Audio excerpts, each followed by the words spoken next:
Mochi Health is here to help you start your weight loss journey with caring, personalized support. Meet one-on-one with board-certified obesity doctors and registered dietitians who truly listen and understand your unique needs.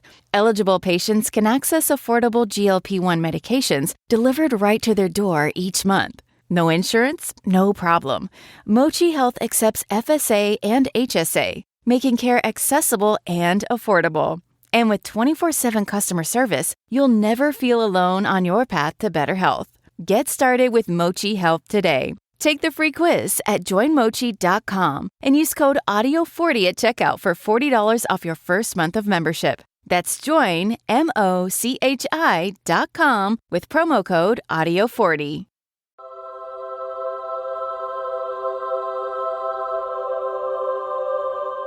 Hi everyone, it's Hannah Conda here and welcome back to What's Love's Got to Do With It. I'm over here actually in the offices where it all began for me with the podcast. This is where I recorded the episode with Tia for her final frontier, and now I'm here because it's been DragCon this weekend and it has been an absolutely glorious time.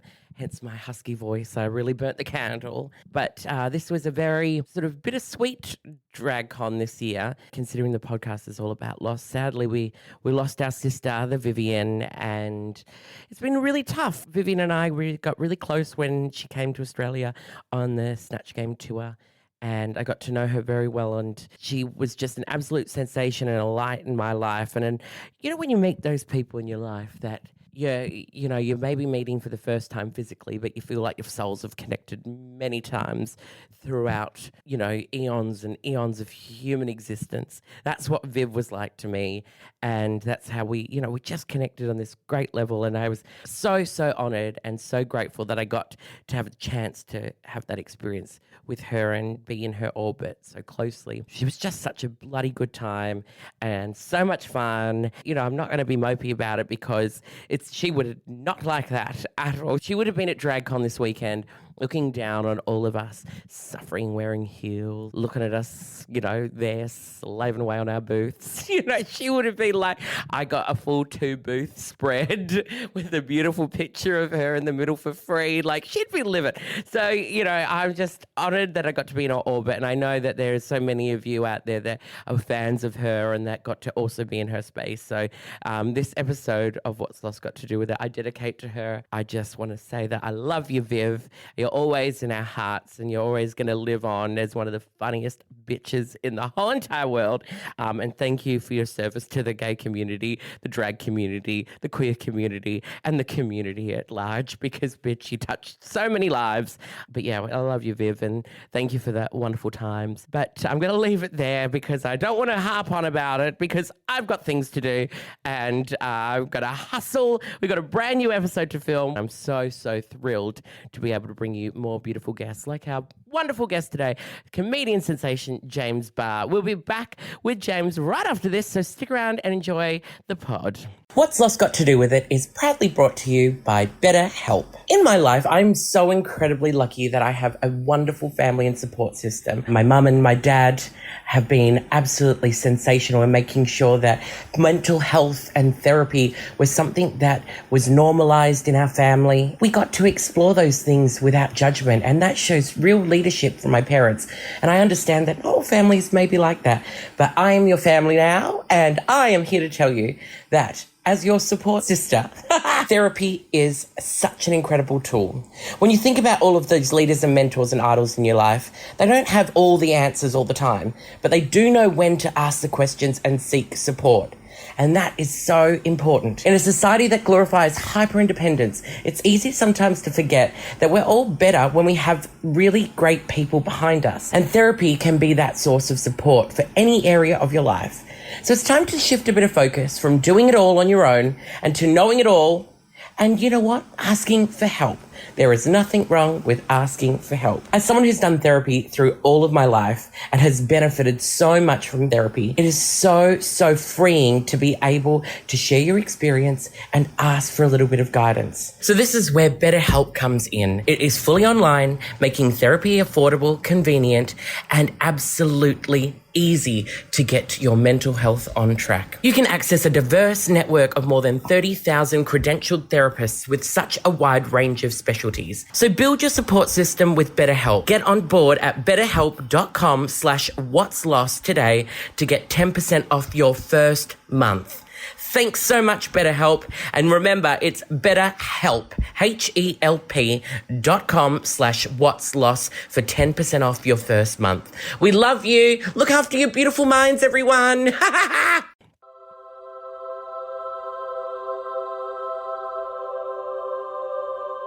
Hi, everybody. Welcome back to What's Lost Got to Do With It. It's Hannah Conde here. What's Lost Got to Do with it? I'm so excited to welcome to the pod comedy superstar James Barr. Hi, Hannah Conde. Hi, babes. I'm in the snake's nest. You're in the snake's pit. Yeah, the snake's pit. Welcome to the snake pit. It's a place of love. That was a lyric in one of my Smells good songs. as well. Was it? In for the drag race, yeah. I go to the snake pit. It's a place of love. The thing is, I was surprised by the vocals, actually. You do have the vocals, even though you're a bit hoarse today. Yeah, what's it? You know, I try to hold a tune. Yeah. You know, it's kind of what happens when you do like a reality show. It's like the natural progression is, you know, podcast and music. So I've dabbled now in both. And then what's next? Well, you know, probably another myriad of reality shows. Yeah, you need some cancellation. Yeah, I've been there, done that. Have you been cancelled? More of that. Have I been cancelled? Yeah. I think I'm cancelled every day. Yeah, okay. But yes, I have been cancelled. Yeah, I feel I have ya. been cancelled. I've made a few jokes about Jessie Nelson and being cancelled. Oh, not Jessie Nelson. I know. And she's pregnant with 2 twins now. With two two twins? twins? Wait, twins are always 2. However you want to No, explain it. I'm really happy for her. So let's move on. Yeah, good on you, Jessie. Well done. Congrats on the Congrats, babies. With your 2 twins. 2 twins. Oh my God. But this is really exciting because, like I was saying to James before, usually I have, you know, I've been calling in the favours with the friends. Right. So We're not friends. We are not friends. No, we don't follow each other. No, don't we?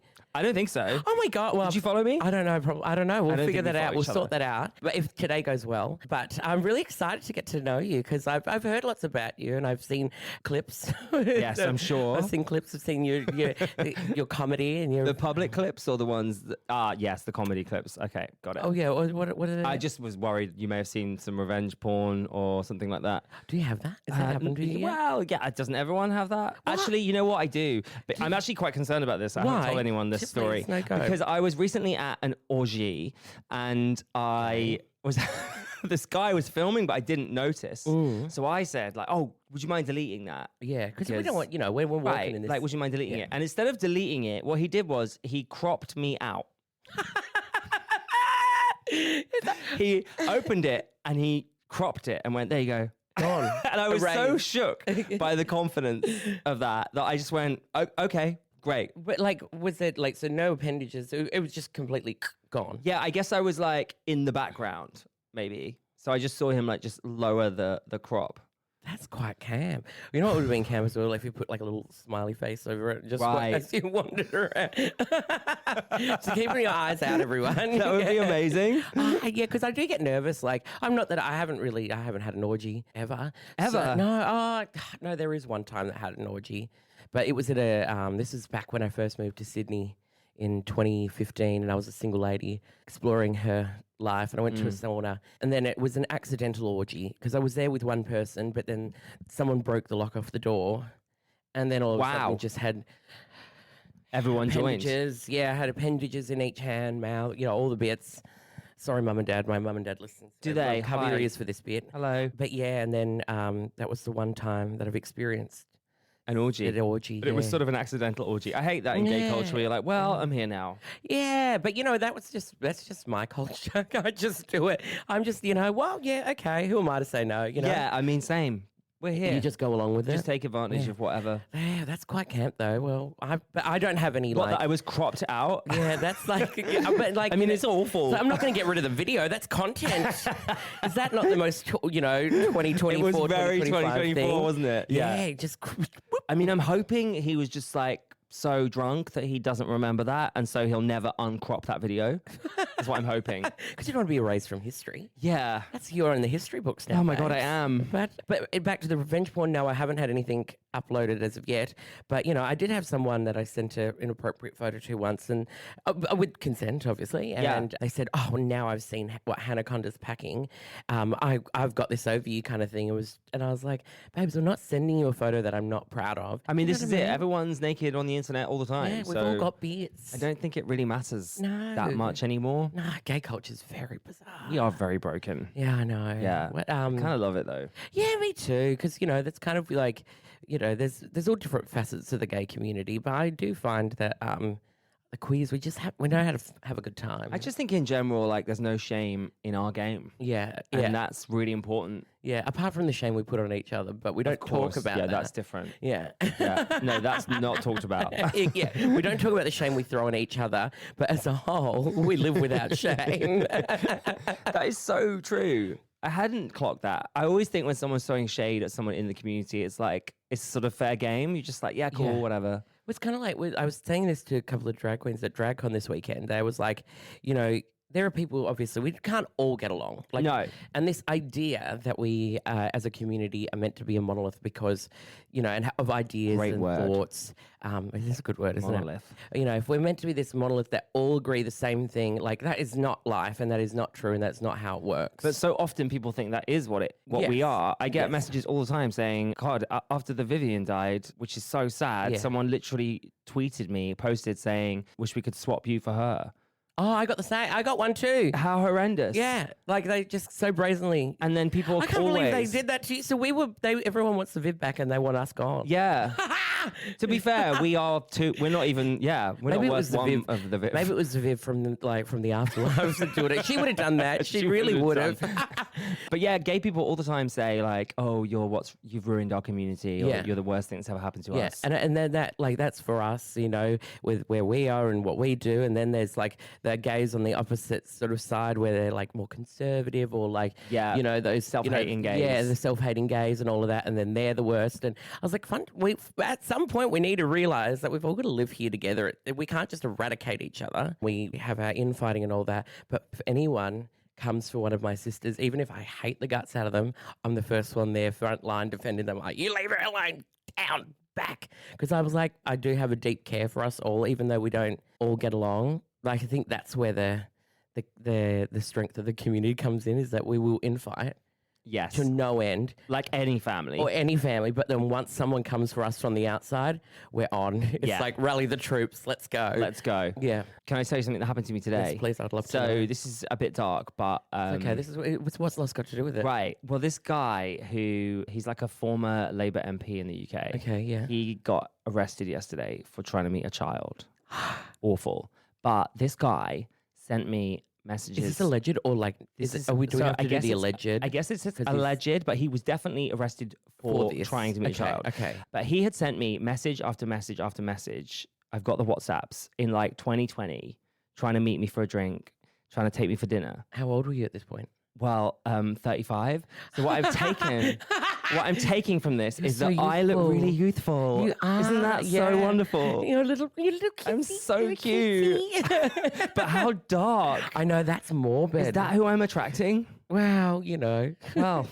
I don't know really. Like, I can't really comment. I was dressed as Shirley Temple, a little 7-year-old for the weekend. So. But isn't it fascinating? Like, people like politicians and all that. Obviously, I've spoken a lot about like the church and stuff like that. But in those places of like where they're meant to be protecting us and working for us, hide some of the darkest Absolutely. secrets. And, Well, they're all narcissists. yeah, true. Because you have to kind of be for. Yeah. They're just performers, but using a different stage. Yeah. Do you find? Would you consider yourself a narcissistic performer? Yeah, I think so. I think everyone has to have an edge. You've got to of have it a that. little bit. You I'm gotta a have Virgo, so sprinkle. I don't think I'm a Leo, but I have some Leo tendencies, and Leos are a the lot li- more rambunctious and- narcissistic yeah. and rambunctious. So I have that confidence when I'm on stage, but in my real life, I think I'm a lot quieter. I think. I love nothing more than just like sitting at home, shutting the world away and recharging my batteries, which is so boring. But yeah, I'm an introvert, extrovert. I'm pretending I'm a dog, but actually I'm a cat. Fair, I get that. I understand that. I'm not. I don't know what. I'm a Cancerian. I'm very emotional and very in tuned, and I do feel very deeply. Like you're an empath? Oh, for sure. I'm also an empath. Yeah, yeah. I constantly have to make sure that like everyone's okay, and I flutter around and check on everyone. Very, very much conflict avoidant. I don't really like to have conflict. I know that's life, but I just get so petrified of like upsetting someone. Like that is my biggest fear. I can end a conflict really well, but I don't really start the conflict. Teach me. How do I end a Teach me. conflict? I don't know. I just like to see things from everybody's side. Oh, yes, I can do that. But that doesn't always work. No, because then you end up just having a whole bunch of ideas and not sure how to put them together. Yes. And then you go viral for Piers Morgan's show, and it's not great. Oh, yes, because I've seen you on watched you on the Piers Morgan. And there's me being like, no, but be nice to each other. And it just is not, it doesn't always work. When you go on like a show like Piers, like have you interacted with him as a person outside of his shows, or only interactions been on the shows? Yeah, we had dinner, me and the rest of his team. Yeah. I mean, he's Piers Morgan. He ordered a steak and was like, I'm eating this for the vegans. You know, and you're like, okay, you're not on TV now. Yeah, you can just like live your life. Be a normal person. Yeah, yeah. But I think he loves it, doesn't he? He loves being Piers Morgan. Yeah, well, you kind of got to have loves to. it. With all the like the stuff that comes at him from all different sides. Yeah. You know, you have to have a skin that is pretty thick to... And of course, I don't have the same views as him, but I think he's taught me a lot about having a thick skin and about owning who you are and what your opinion is. Yeah, well, that's interesting you say that because... And I love straight men for that. They take up space and they don't give a shit. And we don't do that. Yeah, I know. And I think we need to do that. We need to do that way more. But that's the thing. Like, even though we probably vehemently disagree with him on so many things, there is certain common ground that you can find that's outside of the realm of politics or views and ideas, and things that we can find in someone that we can learn from. And I think that's an example of like how you can look at someone and find the humanity within someone. Like he loves Taylor Swift. Weird. I hate Taylor Swift. What? No, I can't. I don't. I just don't like her voice. And her singing voice? Yeah, I don't really like it. Oh, babe. I know. That's really sad. Why? It's not very good. I'm going to get cancelled today by the Swifties. You wish you'd get cancelled by the Swifties. They won't even give a shit about you. Yeah, I know. They're not even listening. They don't even know who you are, babe. They're not even my audience. Thank God. Stay away. But yeah, no, I've never really got into her. But I don't like... I've never really got into her. No, I never did. Crazy to me. Really? That album, Midnight's, got me through the most horrendous time of my life. And I love her dearly. I think she's incredible. What she's done for feminism is so important. That's so the way good. she talks terrible, abusive ex-boyfriends that she's had without actually saying it is just I'm not diminishing masterful, so clever. She gives a voice to the inner monologue of self-hatred that we all have. Okay. All right, you know what? Kudos to her. Thank you for spilling Taylor. Who knew I was this much of a Swiftie? I know. I'm loving I've never bought a concert ticket, but I'm obsessed. I love her. Don't get me wrong. I take my hat off to her and what she has achieved and what she does. But her music just personally doesn't. It doesn't. You're not listening. Yeah, I'm a Celtic women kind of lady though. My music. Were you listening to The Cause? Yeah, I love The Cause. I love The Cause. I went to The Cause concert. No, my music taste is very eclectic, but like there's an occasional Taylor Swift song that will get in there every now and then. Like there's a song called Haunted from her early days that I really liked. Oh, it was a love story gay for a little bit. Yes, okay, we all were. Yeah, but then like I love that love story gay. Love story gay. But then like the folklore. I have no. The only thing I was like, Karma is a cat purring in your lap. Karma's great. Yeah, she's a good lyricist. Bejeweled, very good as well. Obviously, that album is Midnight. I love Evermore. Yeah, love that. Gosh. Look at you. I know. You're exposing yourself today. I live. But I'm a Celtic woman. I've just got a very interesting music taste, and she just hasn't really gripped me the way that I think she's gripped the world. I think really what I'm trying to do here is if I could just get like 5% of her fan base to follow me because they think I'm a Swiftie, then I'll be doing really well. That is good. Okay, yes. Get into it, everyone. Get over, follow. Thank you. I love you, Taylor. You don't have to worry about me, babes. You can keep on scrolling. This is not for the Taylor's fans. But back to Piers Morgan. Sure. Wild. Yeah, that he loves Taylor. That is wild. Yeah. Do you enjoy going on things like that? And like, because that opens you up to a lot of like, criticism and conversation from coming at you, or discourse coming at you from a lot of people that you probably don't want. Right. And as a gay person, we all hate ourselves, right? Enough. And it takes a long time to do enough work to like not hate yourself. So yeah, having people comment constantly saying, you're not funny, I wish you'd die, kill yourself, you're the worst thing that's ever happened to the gay community is difficult. Yeah. But then I have to stop myself and go, well, I'm not the worst thing that's happened to the gay community. There was that whole thing in the 80s that was pretty difficult. That was probably pretty bad. That was quite bad. I don't mind being second. But it's just not true. You have to just like step back from it. But yeah, I like doing it because I think we do need to be in those spaces. Yeah, it's easy to just not be and say, well, we shouldn't engage. And I agree with that as well. I think it's sort of a personal thing. Mm-hmm. But for me, I'm not a person. I like annoying people. Yeah. I love annoying people. And comedy is a form of activism. The way comedy works, it's like you can change people's minds with a joke. Mm-hmm. And so it kind of fits for me. Yeah. It feels like a similar muscle. Oh, I agree. And again, it's the same as drag. What people need is to like humanize you from this, because they see you as a gay comedian or they see me as a drag queen. And if that's not in their world or what they like, they'll shut us out. But then it just takes one thing to go, oh, they're just like me, or they're just another person trying to get through life. And then that can switch someone's mind.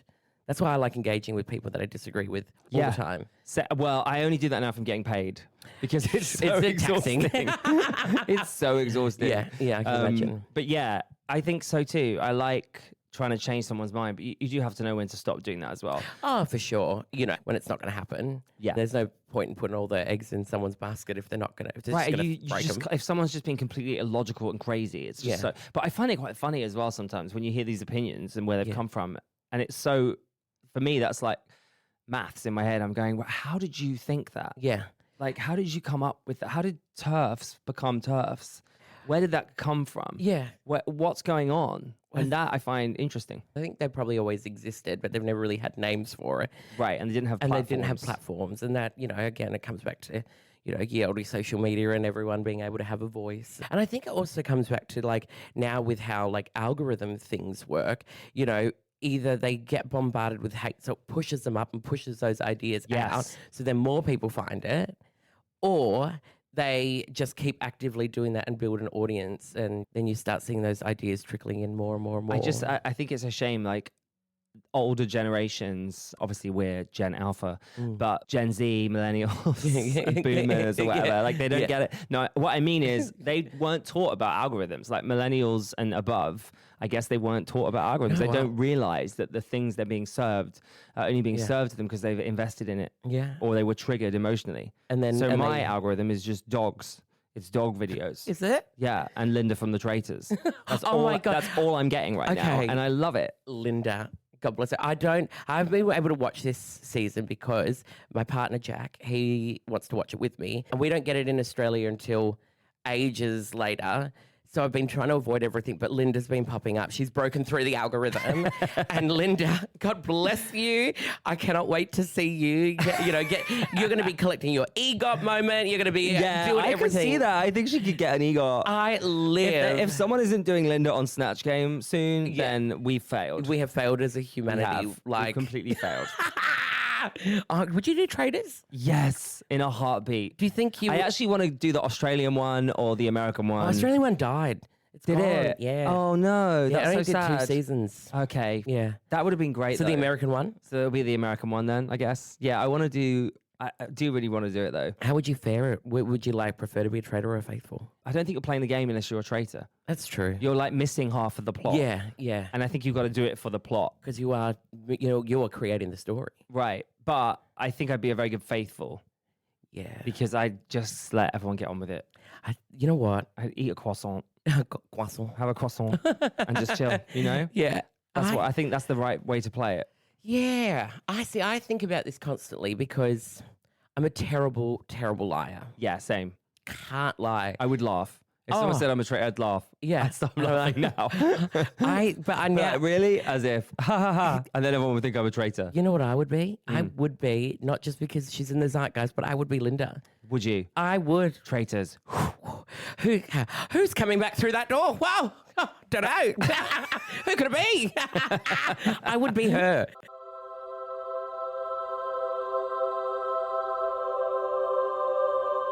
I'm performing at the Adelaide Fringe this year. I'm really excited. Wow. Yeah, so please come and see the show. Come and see the show. I've been told some very interesting stories about Australian crowds. Yeah. My friend Chris Hall said that a girl got kicked out of his comedy show last season because she was high on ketamine and wet herself. Sounds pretty correct. Yep. So that I'm excited about. Yeah. Australian crowds are pretty like they're rambunctious, but they also they're ready to laugh, and especially the Fringe scene. I've done Fringe a few. You must have done I've done Edinburgh Fringe. a bunch of times. Yeah, it's very similar now. Adelaide's the second biggest Fringe in the world after Edinburgh. Yeah, but the crowds are really loving, and they're just really there to have a good time. You're gonna have the absolute bloody best experience. Do you have friends going? Because if you do, please meet me. I'll let you. Yeah, and you'll be there. I'm not going to be there this year. But you'll be in Sydney. I'll be in Sydney. Are you going to come to Mardi Gras? That's not very far though. Oh, you're at Mardi Gras, of course. It's Mardi Gras. Yeah, we clash a bit. Yeah. You know, I probably won't. Oh, I won't make it. I'm thinking of coming after though. Yeah, come. It's great. I know all around Sydney. I can take you around Sydney. But Adelaide is like a dream. It's such a weird little city. It's tiny, but it's easy to navigate because it's in a grid, which is camp. So, and you can get on a little bike and you can ride around. Oh, cute. Yeah, it's going to be fucking hot though, so get ready for that. Yeah, I'm really nervous about that. Yeah. Do you cope in the heat? I check the UV rating. No, I'm terrible. Not the UV rating. I check the UV rating all the time, even in this country. And I was looking at Melbourne and Adelaide, and it's 11, 12. Yeah. It's 0 in the UK right now. Your beautiful, youthful 12-year-old skin is gonna gonna fry, bitch. She wanted SPF on that. That MP won't be calling me then. He won't be knocking down your door. Oh, now she's just a bag of leather. That's what happens with all the Brits. They come to Australia, they spend a week there, and they all become leathery. No, I'm not leaving the house then. Yeah, okay. The house. I don't have a house. I'll be staying in my room. Was it that movie? There's Dr. Moreau's Island of the creatures, and then she comes out and she's all in the veil. Yeah, that's going to be me. Yeah. I'll come out in a veil. I will. I'm not ashamed. I will. Luckily, the show is not till 8:40 p.m. Nice. So I think I'll be fine. Yeah, the heat of the day will be all over by then. Yeah. Oh, that's so exciting. We're glad you're coming to Australia. Well, get your tickets, excited. everyone. Where do they buy their tickets? JamesBarrComedy.com. Okay. And I'm doing a UK tour. Oh, gorgeous. As well after that. So come to that. Bloody brilliant. Look at that. We got the advertising right in the middle. So smooth. So casual. Got the showtime in there without it sounding like it was deliberate. I would forget the showtime, babes. I think I might be wrong, actually. Yeah. But it doesn't really matter because once you buy a ticket, you'll figure it out. Eerie but that's what I love about the Fringe audience is that you get a lot of people that, are just out and they wander out past a Fringe booth and they buy a ticket and run in. And you never know what you're going to find. Sis? Okay, great. Let's go. Do you like going and watching Fringe shows?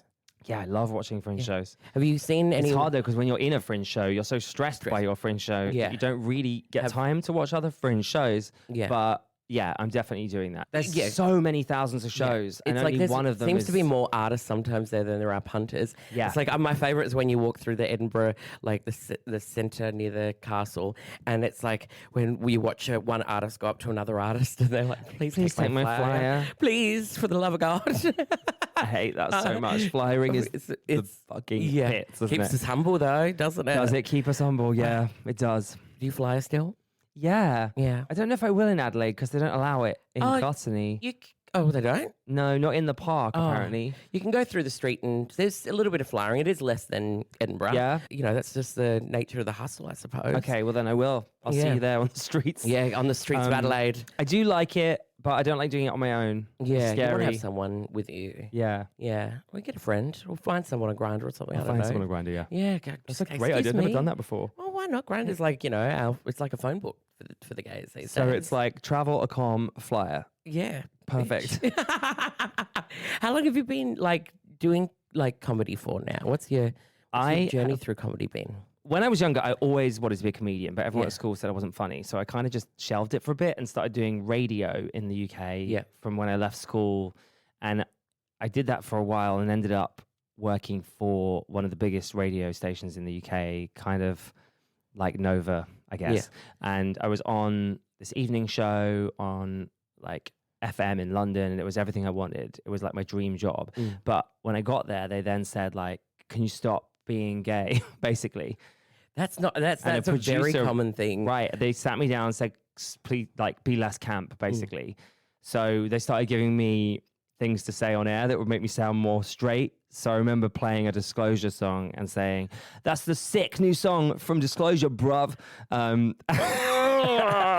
doesn't look right coming out of you. I know, thank you. And I tried really hard, I think, but at the same time, I was really angry because it was the job I really wanted, but I was being told I couldn't be me. Yeah. And to what end? Yeah. What are you going to get out of it? So in the end, they didn't renew my contract, which means they fired me. So I lost this dream job that I'd worked my whole life for, 10 years for, and it was devastating. So that was 2013.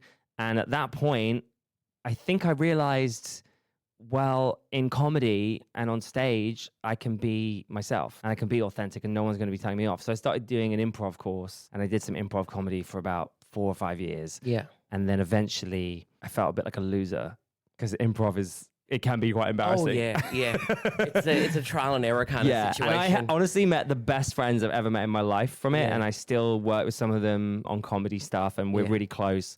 But I felt in the end that I was better suited to doing stand-up because I could control it more. And that's where I wanted to go. So I pivoted in about 2016 and then I've done it since. So I'm about, 2 years away from an overnight success now. That's amazing.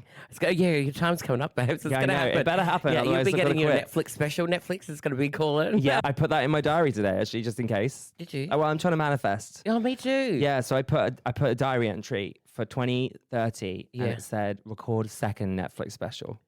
Have you done one already? No. Oh. But I didn't want to I was like, that one's going to come first. Yeah. And then the second one will be, I'll start working on it then. I like that. That is, you know what? That is. I mean, I've gone red because I'm so embarrassed by that. Why? But I don't know. No, it's a power, like you have to believe in yourself. Well, exactly. And I've just started journaling as well. Yeah. And going through writing goals for the year. My parents have sort of tried to teach me how to write goals in a different way because, I want this. Rather than saying you want it, you've got to write your goal as if you have it. I'm going to that. I'm doing that. Like, I'm grateful for this and this, and I'm loving what it's giving me and everything. And if you put it in the present that you've got it and it's yours, the more likely of it. And saying when as well. Yeah. Alicia Keys taught me that. Yeah. And it's not personally. I just like via Instagram, like a clip. Just scrolling through. Yeah, she didn't literally say, James. You should have just left it there, babes, James. Because I wouldn't have questioned you being friends with Alicia Keys. It sounded like she told me personally. It was genuinely just a clip. I'm going to give you some advice. Never let the truth get in the way of a good story. You are so right. We'll edit that. But the best thing is as well, like, because I know your podcast is about loss, so I just wanted to like make that story okay. Like after doing comedy and being authentic on stage, I then got a new radio job. Yeah. And now I'm on another station that's just as big, if not bigger. It allows you to breakfast be you. show, and I'm me. I'm fully gay. I'm super annoying, and so it's perfect. And I think that's the important thing about loss. Yeah. It comes back around.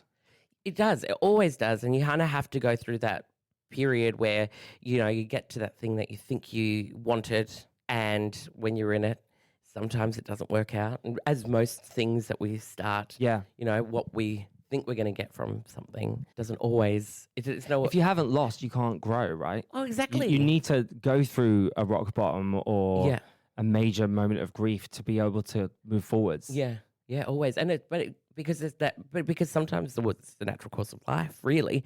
But then, like, some of the places that we get put into, we're there to learn something pretty significant or pretty quickly, or and it gives us a moment to reflect on where we're at and go, okay, maybe I need to revisit how I'm navigating this world and what I actually want from life.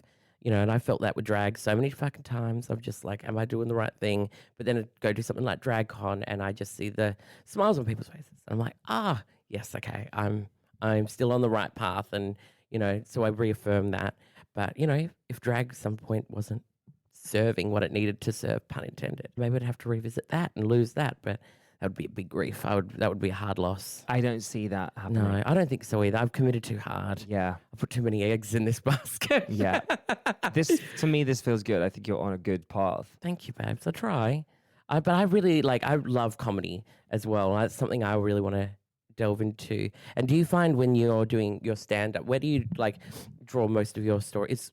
The truth, always. Yeah. And I think drag and comedy intersect so well. So you're already on that stage. But yeah, for me, it's definitely the truth. I think my funniest content or jokes, they're coming from a place of honesty. So I'll write down something that's happened. So like my new show is about my abusive ex-boyfriend who was violent, and it's hard to make that funny. But when I think it's hysterical. I mean, it kind of is, to be honest. Yeah. I think it's funny now. I laugh about it a lot. And when I was first writing it, it was very raw and painful. But I would write a question to myself, and I wrote, why is this upsetting me so much? And then I would just continuously answer that question until I found a joke. So just keep writing, keep answering it until you find you're funny. Yeah. Because if you try and be funny, it's never gonna so often work. It doesn't work. But if you try and find out your truth, I'll find something funny in that. Yeah. Why crowd work's so funny on Instagram. That's why it's so big, because comedians are just responding and being natural. And that's when I think the funniest stuff comes out. That's what I get scared about.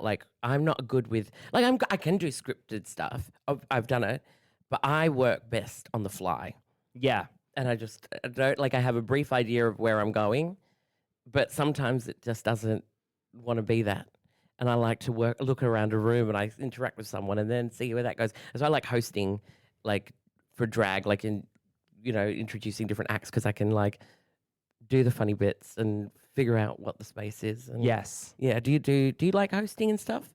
I find emceeing more difficult than I do, because I'm worried too much about the other acts. If I'm introducing other people performing comedy, I'm worried I'm going to take their joke, or I'm worried that I'll ruin their set, or that I won't be warming the crowd up enough, or that I'll be, this is a bit weird, but I'll think, I can't be too funny. Because you don't want to. Because I don't want to make it difficult for them to come on and kill.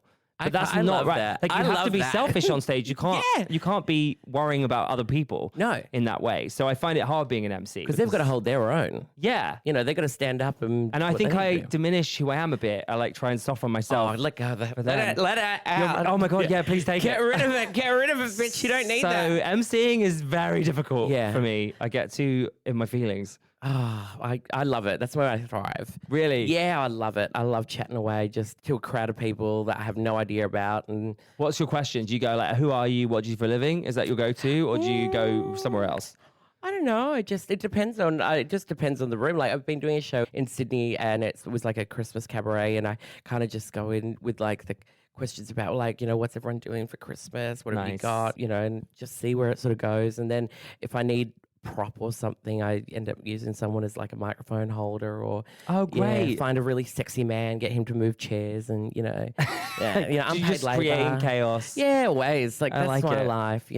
Just constant ball of chaos. But I feel like I come alive in that sort of space. Yeah, and I do get really nervous about writing comedy. I feel like what you said. It's I don't know where the joke is, because I just come sometimes when I'm out there that I don't know how to write it. Interesting. Well, try that technique. Yeah, I'm going to give it Try answering a question over and over again until you find something funny. I think it's not going to be funny now that I tell you it, but I think the first thing that made me laugh about my ex was I was trying to figure out why it was making me so upset, and I went through all the answers I deserve better, I'm great. Why would this happen to me? It's not fair. I'm a really good person. I defend queer people all the time. And then I got gay bashed in my own home. And that's the first thing that made me laugh. I was I'm constantly not in my own home. I'm talking about gay rights all the time. I'm on Piers Morgan. I'm out here. People can beat me up all the time. And yet I get beat up at home. It's not what you wanted. But unfortunately, that didn't really make people laugh in a live comedy setting. But it made me laugh. Yeah. And it helped me heal. Yeah. Well, that's the thing. We always, I think, I think we're very similar, is that we use that the morbidity of life. Yeah. To I mean, it is ironic. Well, it is, but I think it's what some kids forget these days is the impact that being able to laugh and find the humor in the shitty parts of life. Because life, kids are dumpster fires sometimes. Yeah. And there's so many things going on in the world. You were an activist as well, but you have that reprieve where you can go out and you laugh and you enjoy life. That's the power. I think that's what we are as gay people. That's what drag is. Yeah. That's what queer people are. We've had to fight so hard. Yeah. And we've diffused a lot of our pain with comedy laughter and laughing. Comedy. That's why I get so nervous about the policing of each other in the queer community, because I'm like, no, we need to, when I started drag and in this underground space, it was our place that everything was on the table. We always laughed at everyone, including ourselves, because we were the joke. And that was our outlet. So we could go out and be stronger and know that we can take on the world every day without fear, because we know we can go in and have a giggle, have a laugh, and let it all out, let the steam out, and know that the absurdity of the world. And so I do get nervous sometimes that sometimes we are not allowing ourselves as a community to just, we don't have to be so serious all the time. Yeah. There's places for it, of course, and there's things that we got to do. But how can you do that? That's where you get burnt out. I think that broken. I always think I don't worry too much about being cancelled in comedy or saying anything wrong because I'm perfect. But also, me too. But mostly because I think it's about whether you can get away with it or not, and it's about what your soul is saying, I guess. Yeah. It's such a deep, you think it's just someone on stage just saying any old shit and being funny, but it really isn't. You really think about it. It's quite a mathematical journey. And so I just feel like there are definitely ways to say whatever you want to say without punching down or attacking someone. Oh, 100%. Yeah. And there are so many ways of doing that. I agree. I do. Yeah. That's what annoys me about lazy comedians when they just come out and make a transphobic joke to be funny. Yes, because there's no humor there. Like you haven't tried. Yeah, you're just trying to hit a shitty algorithm. Yeah, to what end? But that's the thing. When I say like the policing of things, I mean like some people that I have experienced, like they come at a drag queen who's hosting in a room for accidentally misgendering someone, right? And then they start attacking us, and like, okay, I'm just reading the space for what it is, and fundamentally, like we can't always get it right. Yeah, and I'm not here. The intention was not. Absolutely. But that's when you just got to win the crowd back because someone's tried to pull you down. Yeah. It's happened to me in shows before where someone's like corrected me for calling them a lesbian. They're like, I'm bisexual. And I'm just like, oh, I thought you were invisible. Yeah. Clearly not, I thought they didn't exist. I thought they didn't exist. I would have gone up, oh, wow, you're real. Oh, God. And it's just about pulling everyone back in. Yeah, always. Yeah, that is annoying. People, because we're sensitive. Yes. Queer people. We are sensitive. We've been hurt too much. Yeah. And we have to recognize that when we're with each other, we're not trying to hurt each other. No, they're never coming from a place of malice. Unless I'm like, hitting you with my little handbag or something, then you got a problem. But absolutely. When I'm on stage where I'm just wanting everyone to have a good time, have a giggle, have a laugh, the power of what we do is that we're allowing people to escape from the world for a little bit. Yeah. Because it's gross sometimes. It is gross. But it's fun with us. Yeah, we're fun. We're fun and sexy. We're fun, sexy and girls. Hot and really youthful. We're like 10-year-old really girls. Youthful looking. And perfect and great. Oh, I love it. Oh, but gosh, that was a deep way to end. It really was. And I started questioning in my head then when you were chatting, like, are all queer people supporting each other? Because some queer people do feel like they are out to get others. Oh no, there are ones there are out some to get that us. are full of malice. Yeah. Like, so what we said is also untrue because there's definitely vile queer people. Oh, for sure. There are horrible ones. Yeah. But you know what? I feel like they kind of generally thrive on the internet. And I've just realized in the last, maybe year or so, like that internet space, it's not real. That is not humanity. That is not human interaction. That is a place where people can do whatever they want. It's like a lawless land. Yeah. And what is real is when, like, DragCon this weekend, I got to be with those people and interact. That's what being a human is. Yeah. That is what I now classify as real. And some person sending me a death threat on the internet is not real. Right. Because I have never really, apart from maybe a few middle school times, had people actually do something actively to me in person. They won't do it. They generally live on the internet and just bombard you with horrible things, hoping they get into that. I hope that's true. Well, I haven't had it yet. Well, for me personally, right now. Yeah. Yeah, I think it is creeping out into the world a little bit more, for sure. The majority of what's said on the internet is not happening in the real life. Well, and hopefully never does. But yeah, it's scary. Look, there's a lot to unpack. We had such a great end, and then I took it to a really dark place. Yeah. Maybe just edit this bit out. What's love got to do with it? It's been such a joy to get to know you. I really want to come and see your show now. I know. I really want you to be there. Yeah. Well, if I can get to Adelaide at some point, I'll go. I think. See your show. When does Fringe finish? I don't know. Sorry. When does Mardi Gras finish? Oh, I would just go there for the night for the big parade, and then I'll come wherever I need to be. Because I want to come and see your show because I feel like it's going to, be exactly what this podcast is all about. That. Yeah, I mean, it's a story about loss, I guess. Yeah, because you had to go through, I'm assuming, understanding what situation you were in and learning that that's not good for you anymore. And Mama, you need to get out of that. Yeah. Thank you so much. Yes, thank you so much. You were the light of the day. You're the light of the day. You are the two twins. You're the two twins. Yeah. So that's so embarrassing. I love it. I think it's great. The two twins. You are the two twins. The two twins. Where can you find me? Where? Go to jamesbarcomedy.com. You can check out my podcast, A Gay and a Non-Gay. Yeah. And I'll be performing in the UK this spring and also in Australia. For Fringe, Adelaide Fringe. So go check out James. Go give him a big squeeze for me. But thank you, James. I appreciate it. Thanks for having me. You're a dream. Your Love podcast's you. amazing. Oh, thank you, babes. All right, we'll be back after this.